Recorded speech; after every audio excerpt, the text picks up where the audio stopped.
Ay, makikijam po sila sa banda mamaya.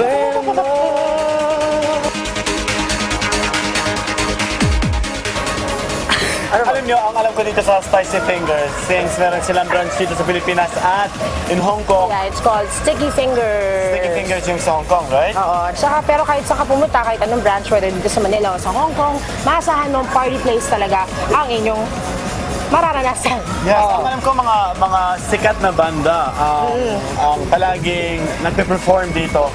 Yung mga magpe-perform, yung nasa baba, sikat ba sila? Oo. naman. Away. Hi. Sila yung mixed band. Ah, okay. Ang pangalan ng band, mixed. Minsan po namin silang nakilala sa Kota, Kinabalu, Malaysia. Oh, pero international. Oo, na hindi namin kasama si Uma at si Jason. Hinahabol nila kami, ha? Oo naman! Grabe naman.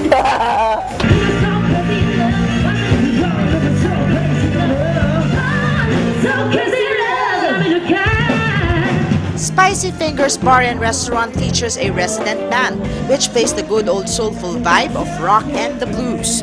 Their repertoire spans nearly 4 decades of music. Kuya Pai, ano po yung edge po sa iba pong mga bar? Bakit po ito binabalik-balikan po itong Spicy Fingers? Food namin, we have a lot of spicy menus, spicy food on the menu. Ano po yung may iaalok niyo po sa kanila na masarap pong pagkain? Tinatawag namin hot finger. Para may pagmamalaki natin sa ibang bansa.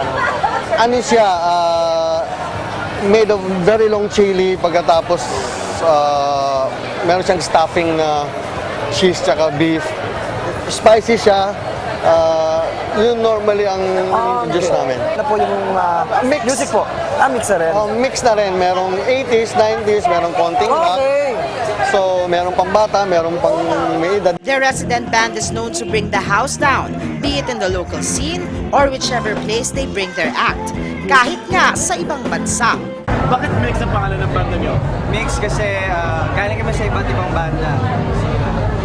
They decided na tawagin kaming mix. Guys, hindi kayo natatakot na siyempre nagsusugputan mga iba't ibang bar, disco bar, di ba, na wala na yung mga banda. Hindi kayo natatakot na bigla kayo mawawala? Hindi naman kasi it depends on how we perform. Depende sa performance at saka depende sa character ng bawat isa. So kung paano natin entertain yung mga tao, so nandun lang.